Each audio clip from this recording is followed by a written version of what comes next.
오늘은 야고보서 1장 1절 하반절에 있는 말씀을 중심으로 말씀의 은혜를 나누려고 합니다. 야고보서를 기록했던 예수님의 젖동생 야고보에 대해서 지난 1시간 동안에 지난주에 말씀을 증거해 드렸습니다. 오늘은 이 야고보서의 수신자였던 흩어진 이스라엘의 12지파, 이 사람들이 어떤 사람들인지 이런 것을 집중적으로 살펴보도록 그렇게 하겠습니다. 야고보서를 기록했던 예수님의 동생 야고보는 초대교회에서 굉장히 중요한 자리에 있었던 사람입니다. 혹시 갈라디아서 2장 9절 말씀을 띄워줄 수 있으면 한번 띄워주시면 좋겠고요. 갈라디아서 2장 9절 말씀에 보면 또 기둥같이 여기는 야고보와 게바와 요한도 내게 주신 은혜를 알므로 나와 바나바에게 친교의 악수를 하였으니 우리는 이방인에게로 그들은 할례자에게로 가서 가게 하려 함이라, 이렇게 말합니다.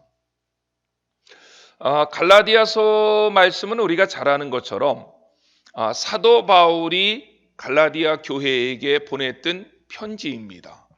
그런데 갈라디아서 1장 9절에서 사도 바울은 초대교회에 기둥과 같이 여기는 세 사람이 있었다, 그러면서 세 사람의 이름을 거론합니다. 첫 번째 사람이 야고보, 두 번째 사람이 게바, 세 번째 사람이 요한입니다. 그러면 여기에 야고보는 누구일까요?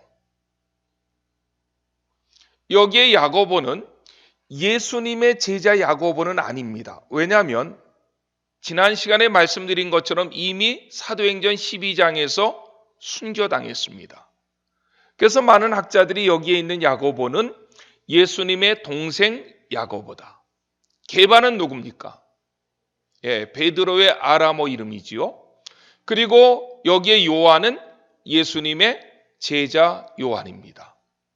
이 세 사람을 사도 바울은 초대교회를 움직여 나가는 기둥과 같은 세 사람이다. 그런데 기둥과 같은 세 사람의 이름을 언급할 때에 항상 이름을 언급할 때 중요한 사람을 어디다 두겠어요? 앞에다 두겠죠.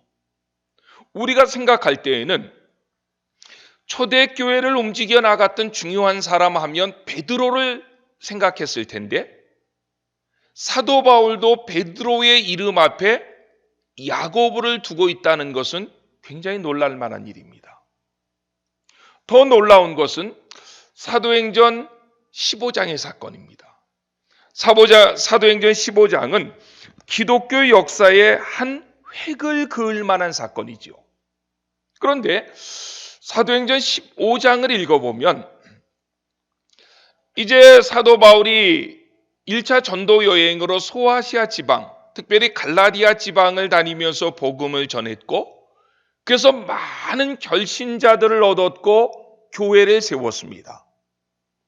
그리고 바울을 파송했던 안디옥 교회로 돌아와 있는 그 어간에 예루살렘에 있는 유대 기독교인들이 그 지역으로 가서 바울이 전한 복음은 잘못됐다, 바울은 예수님을 믿음으로만 구원받는다고 말했는데 그렇게 해서는 구원받을 수 없고 복음을 믿는 믿음 플러스 율법을 지켜야만 구원을 받을 수 있다.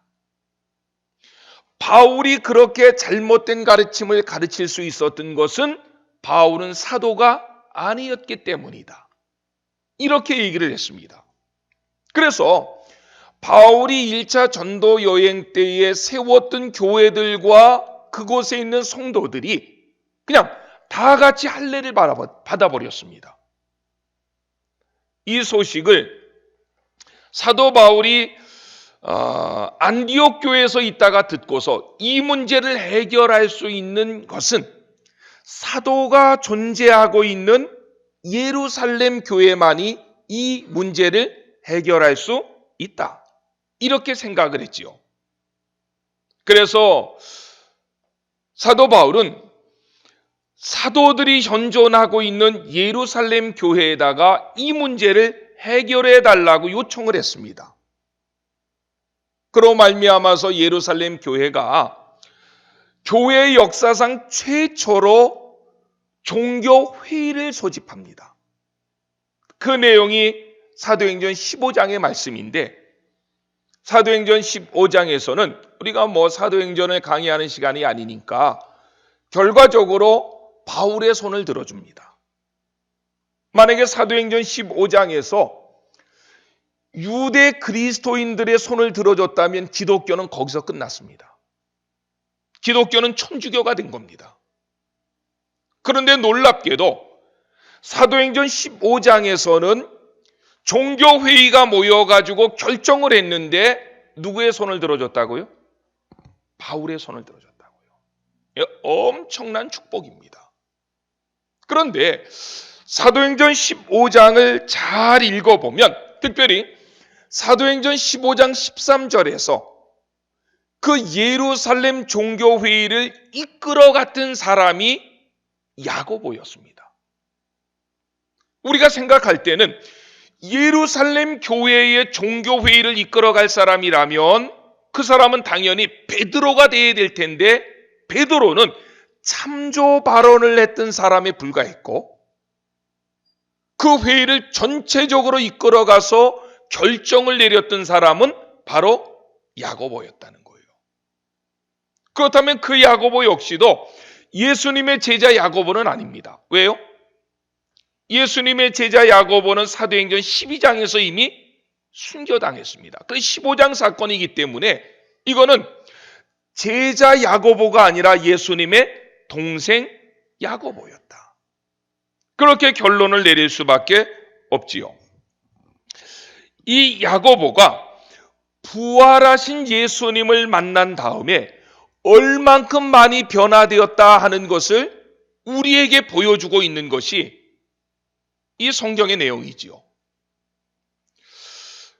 초대교회의 기둥과 같은 인물이 되었을 뿐만 아니라 야고보는 초대 예루살렘 교회를 이끌어가는 가장 중요한 지도자가 되었다는 거예요. 그 야고보가 쓴 글이 뭐라고요? 야고보서입니다. 그런데 이 야고보서는 기독교 역사 2000년 동안 홀대를 받아왔습니다. 신약 성경 27권이 성경의 정경으로 인정된 회의가 AD 397년에 있었던 칼타고 회의였습니다. 칼타고의 그 북아프리카의 알렉산드리아의 대주교였던 아타나시우스가 그 회의를 이끌어가는데, 그래서 주 397년에 신약 성경 27권이 정경으로 확정되는데, 마지막까지 이것이 정경이냐 아니냐, 여기엔 논쟁의 중심에 있었던 성경이 야고보서입니다. 그래서 야고보서는 AD 397년에 있었던 칼타고 회의에서조차 정경으로 인정받지 못했습니다. 그 후에 야고보서는 정경으로 들어오지요. 야고보서가 기독교 역사 2000년 동안 홀대를 받았던, 특별히 근대 시대에 홀대를 받았던 이유 가운데 하나는 마르틴 루터의 영향입니다. 마르틴 루터는 그가 1552년 9월의 고백서라고 하는 글을 썼는데, 1552년 9월의 고백서라고 하는 글 속에서 이 마르틴 루터는 야고보서를 어떻게 평했느냐 하면, 야고보서는 지푸라기 서신이다. 그래서 아직까지도 한국 교회에서는 야고보서를 지푸라기 서신으로 인정합니다. 그렇게 사람들이 생각을 해요. 그렇다면 마르틴 루터는 왜 야고보서를 지푸라기 서신이라고 말했을까요? 그렇게 말한 데는 몇 가지 이유가 있습니다. 성경으로 인정하는 가장 중요한 것은 사도성입니다. 그런데 네 사람의 야고보가 있었지만 어떤 사람이 썼다고 해도 이거는 사도성에서 문제가 된다는 거예요. 물론 예수님의 제자였던 야고보가 썼다면 문제가 안 되는데 야고보는 이미 순교했잖아요. 그러니까 다른 사람들이 썼을 때에 야고보서의 사도성이 문제가 된다는 거예요. 그리고 두 번째로는 야고보서를 여러분들이 읽어보면 야고보서에는 십자가와 부활에 대한 설명이 없습니다. 그러므로 사도 마르틴 루터는 야고보서 안에 십자가와 부활에 대한 언급이 없기 때문에 야고보서는 지푸라기 서신이다. 더 나아가서 그 당시에 마르틴 루터가 외쳤던 게 뭡니까? 이신칭의, 이신득의, 오직 믿음으로써 구원함을 받는다. 이걸 외쳤는데 그렇게 외쳤던 시대적 상황이 있었지요. 천주교가 행함을 강조하다 보니까 행함으로는 구원받을 수 없고 오직 믿음으로써 구원을 받는다라고 이 마르틴 루터는 평생 그것을 두고 싸우다가 정말 이 종교 개혁을 일으켰던 사람입니다. 그런데 야고보서를 읽어보면 마치 구원은 행위 구원과 같이 어떤 것을 행함으로 구원 얻는다라고 하는 그런 것 같이 우리에게 비춰지는 내용들이 굉장히 많다는 거예요. 그래서 마르틴 루터는 1552년 9월의 고백서라고 하는 그의 서신 속에 야고보서를 뭐라고 표현했다고요? 지푸라기 서신이다. 이것이 오늘날 현대 신학자들 사이에서도 굉장히 뇌리에 박혀지므로 여러분들이 기독서점에 한번 가보십시오. 로마서나 갈라디아서 믿음으로 구원받는다라고 하는 이 논리를 아주 잘 설명했던 로마서나 갈라디아서에 대한 주석들은 굉장히 많습니다. 그런데 야고보서에 대한 주석을 찾아보기는 굉장히 어렵습니다. 그런데 저는 이 시간에 절대로 그렇지 않다. 루터가 야고보서를 지푸라기 서신이라고 말했던 것은 루터의 착각이고 루터가 오해했던 것이다. 야고보서가 뭔지에 대해서 루터 자신도 오해했던 것이다. 야고보서는 오늘날 이 시대에 가장 성도들이 알아야 될 성경 중에 성경이다 라고 하는 것을 오늘 이 한 시간의 설교를 통해서 여러분들에게 입증시켜 나가려고 합니다. 먼저 이 문제를 해결하기 위해서는 야고보서가 언제 기록되었느냐라고 하는 것을 아는 것이 굉장히 중요합니다. 대부분의 신학자들은 이게 학자들마다 연도가 조금씩 달라요. 그럼에도 불구하고 야고보서는 굉장히 이른 시기에 기록했다라고 하는 것에 대해서는 모든 학자들이 동의합니다. 그 이유가 몇 가지 있습니다. 야고보서 안에서도 그 내용을 찾아볼 수 있는데 첫 번째로는 야고보서 1장 1절에 교회라는 단어를 사용하지 않았다는 거예요. 교회라는 단어를 사용하지 않은 대신 뭐라고 사용했습니까? 그렇죠. 흩어져 있는 12지파. 그러니까 교회라는 단어를 사용하지 아니하고 12지파라고 하는 단어를 사용했다는 것은 이것은 초대교회 성도들이 교회를 그렇게 불렀다는 거예요. 두 번째 더 중요한 것은 야고보서 2장 2절입니다. 야고보서 2장 2절에 보면 만일 너희 회당에 금가락지를 끼고 아름다운 옷을 입은 사람들이 들어오고 또 남루한 옷을 입은 사람이 들어올 때에 라고 말합니다. 이런 것을 봤을 때 기독교 공동체가 회당을 같이 사용했다는 거예요. 그렇죠. 만약에 교회가 단독적으로 존재되어 있다면 이렇게 얘기했죠. 만일 너희 교회에 금가락지를 끼고 들어오는 사람들 이렇게 얘기했을 텐데 이거는 분명히 기독교 공동체에다가 이야기하는데도 불구하고 회당이라는 단어를 사용했다는 거예요. 그 얘기는 뭐라고요? 교회와 회당이 같이 사용했다. 공존했었다. 세 번째로는 이 야고보서를 읽어보면 율법에 대해서 언급하고 있는데 율법에 대해서 굉장히 긍정적인 표현을 많이 사용합니다. 완전한 율법, 온전한 율법, 아름다운 율법, 이런 것들은 기독교 교회 초창기에 많이 사용했다는 거예요. 이런 단어들을. 그런데 야고보서에 이런 내용들이 많은 것을 볼 때에 야고보서는 교회가 시작되어진 지 얼마 안 되었을 때, 다시 말하면 이 야고보서가 기록된 시기는 굉장히 빠른 시기에 기록되었다. 이렇게 학자들이 얘기합니다. 그래서 많은 학자들의 연도수가 조금씩 다르지만 많은 학자들이 AD 46년서부터 49년에 아마 그 어간에 야고보서가 기록됐을 것이다. 이렇게 인정을 합니다. 만약에 야고보서가 AD 46년서부터 49년 사이에 기록을 했다면 이 야고보서는 신약 성경 가운데 제일 먼저 기록한 성경입니다. 아직 복음서가 기록되어지지도 않았을 때에 바울 서신 가운데 가장 먼저 기록한 서신이 갈라디아서인데 갈라디아서가 기록되어지기도 전에 야고보서가 기록됐다는 거예요. 그리고 저는 개인적으로 AD 46년서부터 49년설 야고보서가 기록되어진 시기를 그렇게 잡는 견해에 개인적으로 저는 동감합니다. 만약에 그렇다면 야고보서가 AD 46년서부터 49년 사이에 기록됐다면 이 연도는 굉장히 중요하다는 거예요. 왜 이 연도가 중요하냐? 제가 그래서 여러분들의 이해를 돕기 위해서 설교 요약한 맨 그 밑에 하단에 야고보서의 시대적 배경 이렇게 해가지고 중요한 이야기들을 거기다 쭉 걸어내 놓았습니다.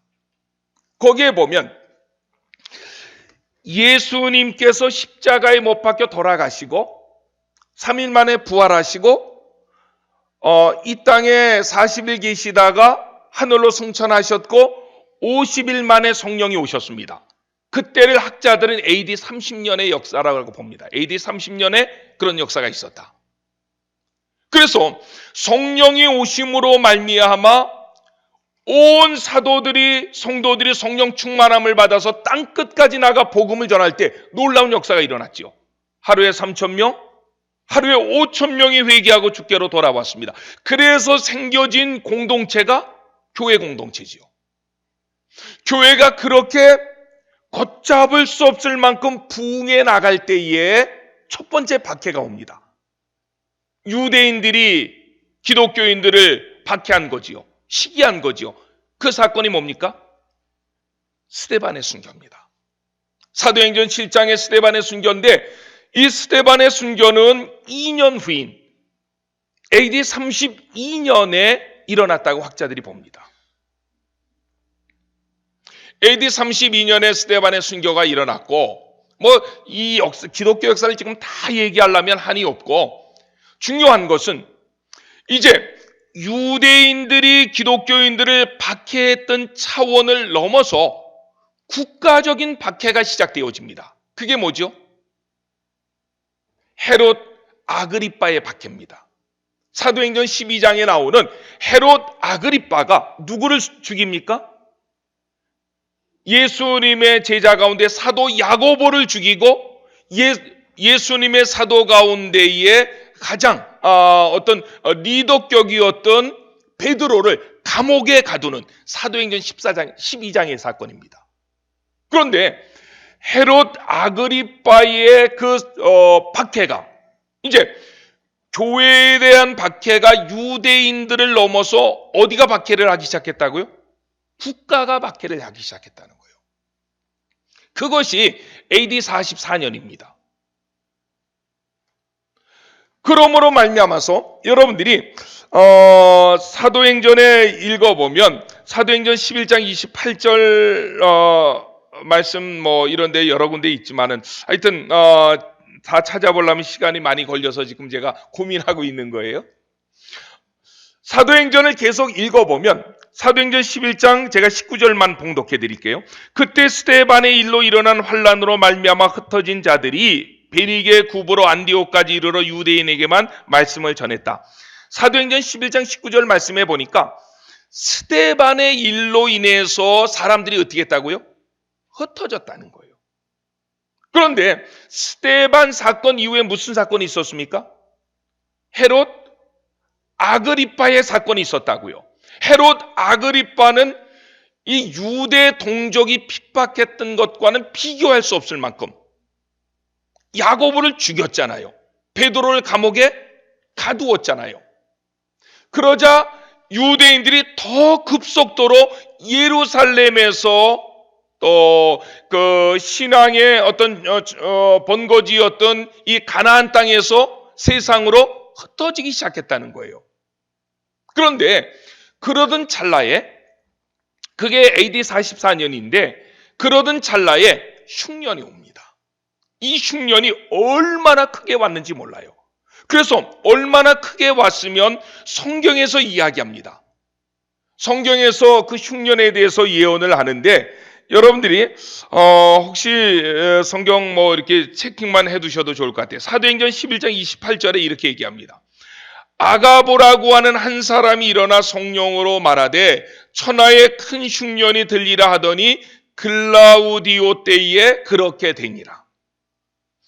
그 흉년이 얼마나 컸는지 아가보라고 하는 예언자가 나타나서 이제 곧 흉년이 될 것입니다 라고 예언을 했는데, 글라우디오 때, 황제 글라우디오 때 그 흉년이 유대 땅에 일어났다는 거예요. 그러면 역사적으로 이 자료가 있다는 거예요. 이 자료를 조사해 보니까 아가보라고 하는 선지자가 예언을 했을 때가 언제냐면 AD 45년입니다. 그리고 글라우디오 황제 때의 흉년이 진짜로 일어났는데 그때가 어느 때냐면 AD 46년이라는 거예요. 이걸 이 배경을 잘 봐야 돼요. 보십시오.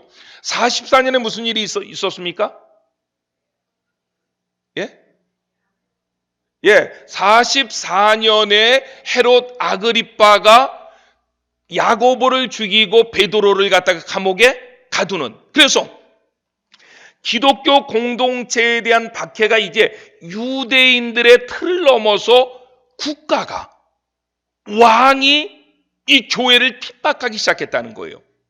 그런데 그런 사건이 있고 그 다음 해에 무슨 일이 벌어졌다고요? 아가보가 일어나가지고 앞으로 큰 흉년이 있을 것이다 라고 하는 예언을 했고, 그 다음 해에 정말 이스라엘 땅에 큰 흉년이 일어났다는 거예요.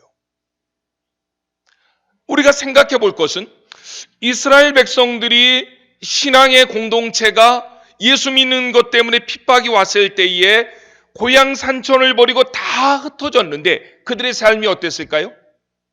힘들고 어려웠을 거예요. 핍박 때문에 다 개나리 보따림 하나 들고 다 흩어졌는데 힘들고 어려웠는데 거기에 뭐까지 겹친 거예요? 기근까지 겹쳤다는 거예요. 그런데 보십시오. 예루살렘 종교회의가 있었던 해가 AD 49년입니다. 역사적으로 이건 나오니까. 그럴 때에 교회는 흩어졌지만, 보십시오. 교회는 흩어졌지만 그 교회의 구심점은 어떤 교회일까요? 예루살렘 교회가 되겠죠. 교회는 다 핍박 때문에, 기근 때문에 뿔뿔이 흩어졌지만 흩어진 전 세계 교회의 구심점은 그래도 예루살렘 교회가 자리 잡고 있었다는 거예요. 그런데 그 예루살렘 교회의 리더가 누구였다고요? 야고보였다는 거예요. 그러니까 야고보라고 하는 이 예수님의 동생 야고보는 예루살렘 교회의 리더로서 복음 때문에 흩어져서 고생을 하고 있는, 거기다가 특별히 큰 흉년으로 인해서 정말 겹친 데 겹친 격으로 더 많은 고생을 하고 있는 흩어진 하나님의 백성들에 대한 염려를 하지 아니할 수 없었다는 거예요. 그래서 야고보는 결단을 합니다. 어떻게 결단했을까요? 흩어진 사람들에게 글을 쓴 거예요. 그런데 왜 글을 썼느냐 하는 것이 중요하겠죠. 왜 글을 썼는가 하면 흩어진 사람들이 믿음 하나 때문에 흩어져 버렸는데, 그래서 믿음 때문에 모든 것을 버리고 하나님만 바라보며 살라고 흩어졌는데, 문제가 해결되어진 것이 아니라 그들에게는 더 큰 문제가 겹쳐진 거예요. 흉년이라고 하는. 그러자 흩어진 그 크리스찬들 가운데 많은 사람들이 에이, 신앙 대단한 건 줄 알고 해봤더니 아무것도 아니네. 하나님이 정말 살아계신 거야? 하나님이 살아계시면 우리가 하나님 앞에 그렇게 결단했다면 좋은 일이 있어야 되는데, 이건 좋은 일은커녕 더 어려운 문제가 우리에게 왔네 하면서 흩어진 그리스도인들이 세속화되어 가기 시작했습니다. 세속화되어 가고 있는 그 그리스도인들을 바라보면서 진짜 신앙은 우리의 가슴으로 믿는 것이 아니고 입술로 고백해서 믿어지는 것이 아니고 뭐로요? 삶으로 입증해야 된다. 진짜 신앙은 삶으로 드러날 때에 그것이 진짜 신앙이지, 입으로 아무리 내가 주님을 사랑한다, 주님을 믿습니다 100번을 고백한다 할지라도 그것이 삶으로 입증되지 아니하면 참 신앙인지 생각해 봐야 된다. 그래서 야고보서는 이 행함에 대한 이야기를 강조할 수밖에 없었다는 거예요. 그러므로 우리가 여기서 생각해 볼 수 있는 것은, 마르틴 루터는 부활의 소식도 없고 그 안에는 십자가에 대한 내용도 없고 이신칭의에 대한 내용이 약하기 때문에 이 서신은 지푸라기 서신이라고 매도했던 것은 배경과 환경을 잘 이해하지 못했기 때문에 그렇다는 거예요. 루터는 자기가 처해 있던 상황이 천주교와 싸우다 보니까 뭐를 강조할 수밖에 없었습니까? 이신칭의, 믿음으로써 구원받는다라고 하는 것을 강조할 수밖에 없었지만, 야고보가 이 편지를 쓸 때에는 이미 이 사람들은 예수님의 십자가와 부활을 믿은 사람들이에요. 그것 때문에 가족과 친척, 고향까지 떠났던 사람들이지요. 그 사람들에게 다시 이신칭의에 대한 이야기를 한다는 것은, 그것은 했던 이야기를 또 하면 잔소리가 되잖아요. 그러니까 그 이야기를 야고보에서는 하지 않았다는 것입니다. 대신 자꾸 사람들이 세속화되어 가니까, 세상과 짝하고 신앙을 버리려고 하다 보니까 참된 신앙은 입으로만, 가슴으로만 믿는 것이 아니라 삶으로 입증해야 된다. 이것을 야고보 사도는 말할 수밖에 없었던 시대적인 배경이 그 안에 숨어 있다는 것입니다. 저는 그런 관점에서 오늘날 21세기 한국교회는, 특별히 우리 안천교회는 야고보서가 필요합니다. 왜 그렇습니까? 우리 한국교회 역사를 되돌아보십시오. 한국교회 역사가, 특별히 우리 안천교회는 46년 된 교회입니다. 46년 된 교회인데, 제가 46년 처음에 교회 세울 때 이 교회에 나왔는데 그때 초등학교 5학년이었습니다. 초등학교 5학년 때에 교회에 나왔는데, 그때에는 참 제가 우리 안천교회 1세대 성도들 보고 은혜 많이 받았습니다. 토요일까지 열심히 일하고, 토요일 다음은 딱 토요일 12시 되면은 모든 것 다 금하고 뭐를 준비했습니까? 주일 예배 준비했습니다. 얼마나 하나님 앞에 예배하는 것을 두렵고 떨림으로 예배했는지 헌금도 지금 와가지고 지갑에서 꺼내가지고 이렇게 안 냈어요. 토요일 날 준비했는데 헌금이 만약에 돈이 구겨져 있으면 다리미로 그걸 빳빳하게 펴가지고, 그래서 하나님 앞에 예배했습니다. 기타는 세속적인 음악을 위해서 사용하는 악기라고 해서 교회에서 기타 치지 못하게 했습니다. 교회에서 뛰다가 걸리면 그건 창고에 들어가서 열쇠로 걸어가지고 거기서 있어야 됩니다. 교회에서 걸어갈 때는 발꿈치 들고 뛰지 않았습니다. 하나님께만 예배하고 하나님께만 영광을 돌려야 된다고 해서 거룩하게 예배했어요. 박수도 안 쳤습니다. 그런데 그렇게 우리 안천교회를 봤을 때 1세대를 살아왔던 분들인데 삶이 대단했잖아요. 그 삶만 봐도 와, 정말 대단하구나. 그런데 문제는 그때에 그분들에게 구원의 확신이 약했습니다. 그래서 부흥사가 와가지고 부흥회하다가 여러분들 구원받았습니까? 이렇게 물어보면 몇 사람만 쥐죽은 듯이 예, 구원받았습니다. 이렇게 얘기해요. 근데 다시 부흥사가 눈을 크게 뜨고 정말 받았습니까? 그러면 아무도 얘기 안 해요. 구원받았습니까? 라고 얘기하면 물어보는 게 뭐예요? 대답하는 게 죽어봐야 알지요. 옛날엔 그랬습니다. 그러니까 삶은 있었는데 뭐가 약했던 거예요? 구원의 확신이 약했던 거예요. 그럴 때에 한국교회가 파라 무브먼트가 들어옵니다. 파라 무브먼트는 선교단체지요. 선교단체가 딱 들어와 보니까 한국의 교회에 삶은 대단한데 뭐가 약한 것을 깨닫습니까? 구원의 확신이 약하다. 그래서 선교단체가 그때서부터 성경 공부라든지 전도 활동이라든지 이런 것을 통해서 구원의 확신을 한국교회에다 심어준 거예요. 굉장히 큰 역할을 한 거죠, 선교단체가. 그래서 지금은 구원받았습니까? 라고 물어봤을 때에 뭐 죽어봐야 알죠. 이렇게 얘기하는 사람 없습니다. 구원받았습니까? 다 아멘이잖아요. 정말 받았습니까? 아멘. 예, 받았습니다. 지금은 이 구원의 확신에 있어서 흔들리는 사람이 하나도 없다는 거예요. 그런데 지금 시대의 진짜 문제는 뭐냐? 다시 삶이 무너졌다는 거예요.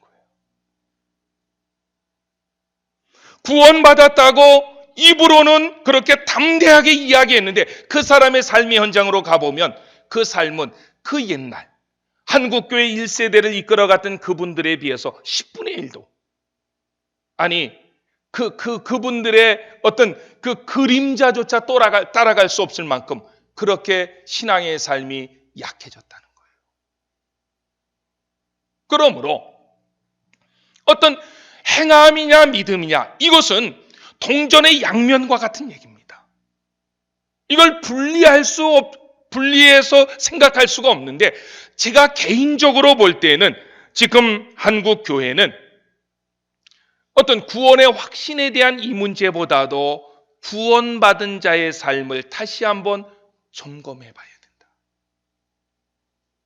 그래서 한국 교회는 로마서나 갈라디아서도 굉장히 중요하지만 오늘날 이 시대에 필요한 것은 야고보서입니다. 삶으로서 구원을 입증해내는,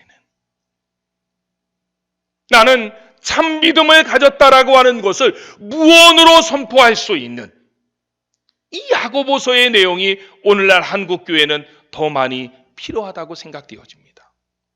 오늘의 말씀을 정리하려고 합니다. 우리 이 말씀은 좀 중요하기 때문에 같이 찾아봅시다. 요한계시록 21장 22절 12절 요한계시록 21장 12절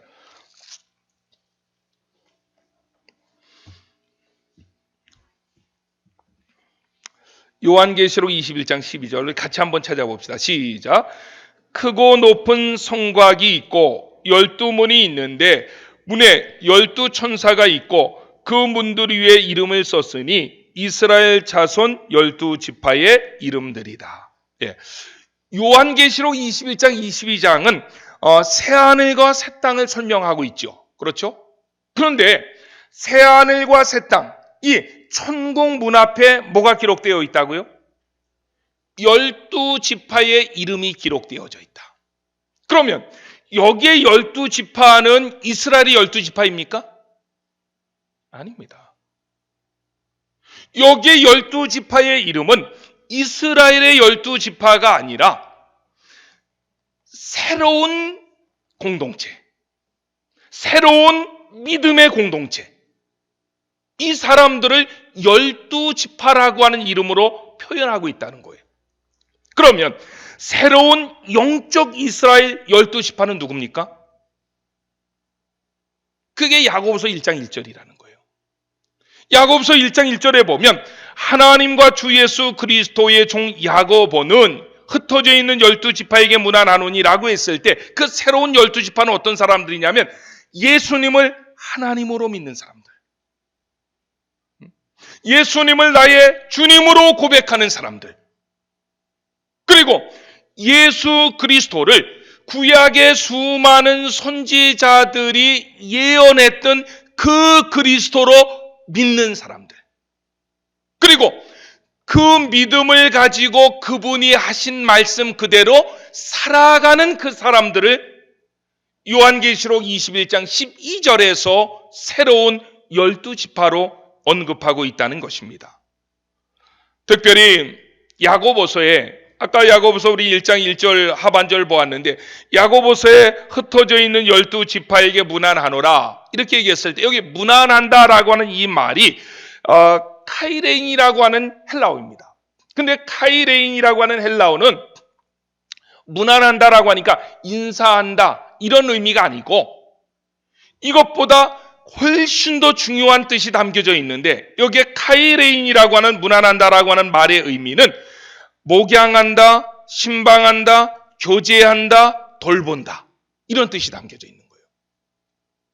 그러니까 저는 야고보서 1장 1절 말씀만 딱 보아도 야고보가 얼마나 선한 목자의 심정으로 이 믿음을 가지고 흩어졌던 사람들을 보살피고 있는지, 그들의 문제를 알고 그들의 문제를 해결하려고 노력하고 있는지, 이러한 것들을 우리가 1장 1절을 통해서 얼마든지 살펴볼 수가 있다는 것입니다. 2016년에 옥스퍼드 대사전에서 해마다 그 해의 단어라고 하는 것을 한 단어를 이렇게 선출합니다. 우리가 가끔 그럴 적이 있잖아요.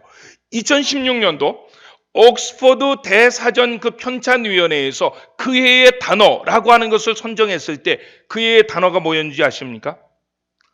그것이 포스트 트루. 이 포스트라고 하는 것은 넘어 이런 뜻이잖아요.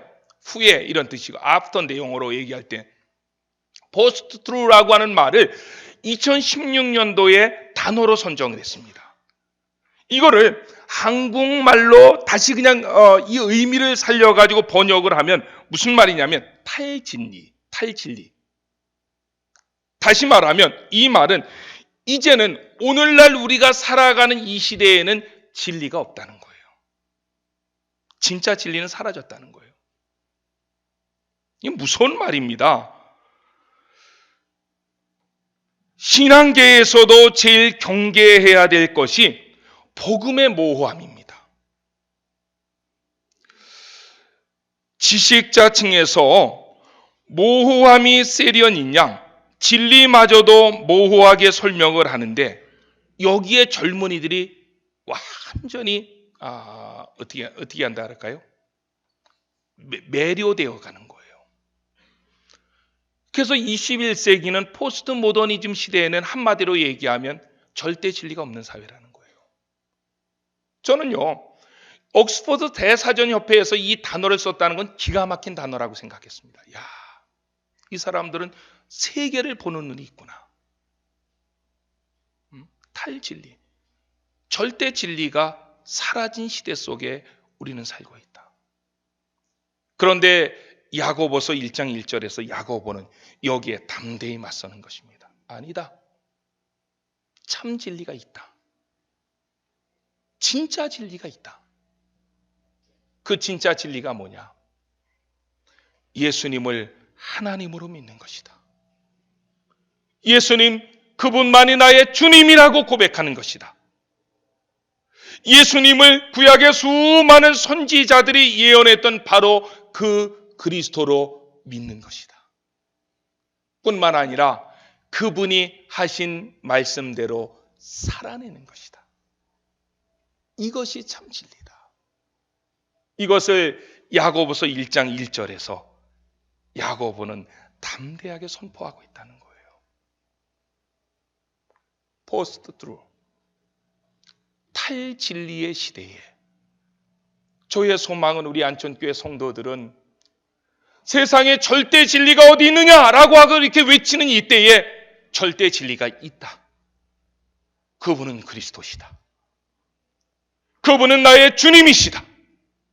그분만이 그 그리스도가 되신다. 나는 그러기 때문에 그분의 말씀을 믿고 그분의 말씀대로 살아간다.